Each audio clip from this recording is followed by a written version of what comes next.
Minha parte é antecedentes históricos da Guerra dos Emboabas. Desde a chegada ao Brasil, em 1500, que os portugueses buscavam metais preciosos na América. Assim que desembarcaram, não acharam nenhuma pedra preciosa. Como não queria perder as terras conquistadas do outro lado do Atlântico, os brasileiros, os portugueses, extraíram o pau-brasil, a árvore que se encontrava abundantemente no litoral brasileiro. Mas foi na cana-de-açúcar que o Portugal iniciou de fato a exploração da sua nova colônia. Se não foi possível fazer riqueza com metais preciosos, o jeito foi lucrar com o comércio açucareiro. O êxito da colônia portuguesa despertou a cobiça de várias nações europeias, como a Holanda. Dessa forma, entre os anos de 1630 a 1654, os holandeses invadiram o Nordeste brasileiro e apossaram-se dos engenhos de açúcar. Expulsou do Brasil, os holandeses partiram para as Antilhas e lá aplicaram todo o conhecimento adquirido enquanto dominaram o Nordeste brasileiro. Assim, a Holanda tornou-se o principal comerciante de açúcar e desbancou Portugal. Sem poder reagir à concorrência, a Copa Portuguesa teve que se reajustar para descobrir novas formas de continuar obtendo grande lucro no Brasil. A Guerra dos Emboabas, que aconteceu entre os anos de 1800, 1708 e 1709, envolveu paulistas e estrangeiros pelo domínio da exploração da região das Minas, Minas Gerais. Os bandeiristas paulistas foram os primeiros a descobrir ouro na região e queriam ser os únicos a explorar a riqueza. Porém, com a chegada constante de pessoas vindas de outra região brasileira e também de Portugal, a exclusividade bandeirista não se realizou. O conflito no início do século XVIII trouxe mudança para o Brasil colônia. O sertão brasileiro começou a ser povoado pelo litoral não trazer mais lucro com açúcar. A coroa portuguesa fez-se presente, dividiu as capitanias de São Paulo e Rio de Janeiro e criou a capitânia das Minas de Ouro. Após a derrota dos emboabas, os paulistas foram para a região onde hoje é Goiás e Mato Grosso, descobrindo novas minas de metais e preciosos e expandindo o ciclo de ouro para o oeste brasileiro. Meu nome é Diego, meu número da chamada 7.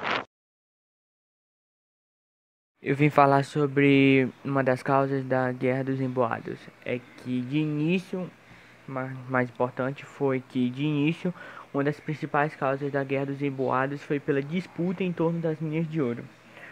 É meio que os bandeirantes queriam obter a ordem da coroa portuguesa para ir lá explorar essas minas que tinham. Eles queriam especificamente explorar os metais preciosos. O que tornou difícil essa tal ordem foi que muitas pessoas, muitos brasileiros, portugueses e alguns aventureiros que passavam por ali estavam indo em direção às minas. E meio que ficou difícil a coroa portuguesa aceitar isso, essa exploração. E tanto que entre os paulistas e os... como é que é o nome? Os bandeirantes e os paulistas, eles tinham uma certa rivalidade, porque os bandeirantes mataram o chefe paulista por causa que ele estava tentando dar uma ordem em um certo domínio local. E essa guerra foi travada entre os bandeirantes paulistas e alguns aventureiros que passavam por ali. Bom, vou falar sobre o conflito dos emboabas. O principal objetivo dos emboabas era enfraquecer o domínio paulista E para isso, Manuel Nunes Viana, ele liberou expedições para o combate. Os paulistas eram liderados pelo bandeirante Borda Gato e foi numa região chamada Capão da Traição, que hoje, atualmente, é uma cidade mineira de Tiradentes. Os paulistas e embolários travaram a guerra mais trágica e determinante do destino da guerra, né? Em 1707, no Arraial Novo das Mortes, 2 chefes importantes dos paulistas foram mortos pelos emboalas. E com medo de uma vingança, os emboalas eles fugiram para a mata e deixaram só um grupo pequeno como resistência. Porém, os paulistas eles não quiseram reagir e eles preferiram enterrar os seus chefes. E isso, com essa atitude, encorajou os emboabas a retornarem e a combaterem o território paulista. Em 1708, os dois lados voltaram a guerrear. Manuel de Borda Gato interveio, banindo Nunes Viana da região do Rio das Velhas, porém não conseguiu.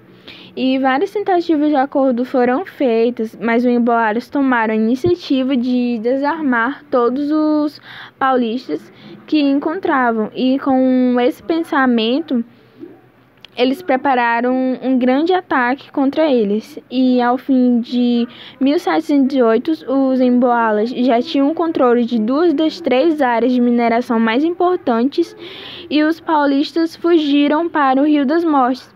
Os emboalas reuniram-se e proclamaram Nunes Viana governador da região mineradora, numa afronta ao rei, que era o único a ter a prerrogativa para a escolha. Os paulistas não opuseram resistência e recuaram mais uma vez eles foram, num caso, para Paraty e São Paulo.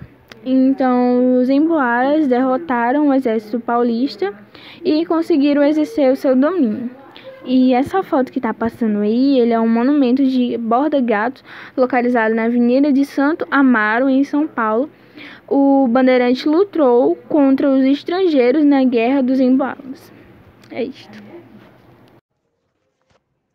O confronto terminou por volta de 1709, graças à intervenção do rei Misael e a de Antônio de Albuquerque, que destituiu Nunes Viana e manteve a estrutura administrativa em Boaba. Sem os privilégios desejados, sem forças para guerrear, os paulistas se retiraram-se da região. Sua última tentativa de expedição punitiva contra os Emboabas foi derrotada no Rio das Mortes. A Guerra dos Emboabas terminou com a vitória dos estrangeiros. Mesmo derrotados, os paulistas não desistiram de explorar metais preciosos. Muitos deles foram para o oeste, onde mais tarde descobriram novas jadias de ouro, na região dos atuais estados do Mato Grosso do Sul, Mato Grosso e Goiás. Sou Emanuele Nogueira, número 8 da sala 201. Fiquei responsável para falar sobre as consequências da Guerra das Emboadas. Após o fim da guerra, a coroa portuguesa tomou a iniciativa de intervir diretamente nas regiões das Minas, evitando que se transformasse em um território livre. Uma das consequências foi a separação das capitanias de São Paulo e Rio de Janeiro, e também teve a criação da capitania de Minas de Ouro. Outra medida tomada pela coroa foi a cobrança de impostos sobre o ouro extraído, que começava a ser cobrado o quinto. Um quinto do ouro que era extraído ficava com o rei de Portugal. Outra consequência foi a derrota dos paulistas, que não abalou o ânimo dos bandeirantes, que se dirigiram para Goiânia e Mato Grosso, mostrando que a região de mineradora não se concentrava apenas em um lugar. A exploração do ouro promoveu a interiorização do Brasil. Foram fundadas várias vilas para acomodar os aventureiros que desejavam se enriquecer nas minas. A economia também cresceu muito, pois não era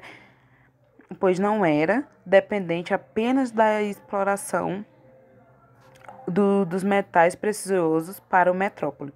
o comércio dentro das vilas tornou-se lucrativo. A coroa portuguesa também intensificou a fiscalização sobre a exploração do ouro por meio da cobrança de impostos, que gerou descontentamento dentro das mineradoras. Portugal começou a se tornar um peso para o Brasil e as medidas absolutistas do rei português foram um dos motivos que descenderam uma série de revoltas na região das mineradoras e também possibilitou que o Brasil se tornasse independente.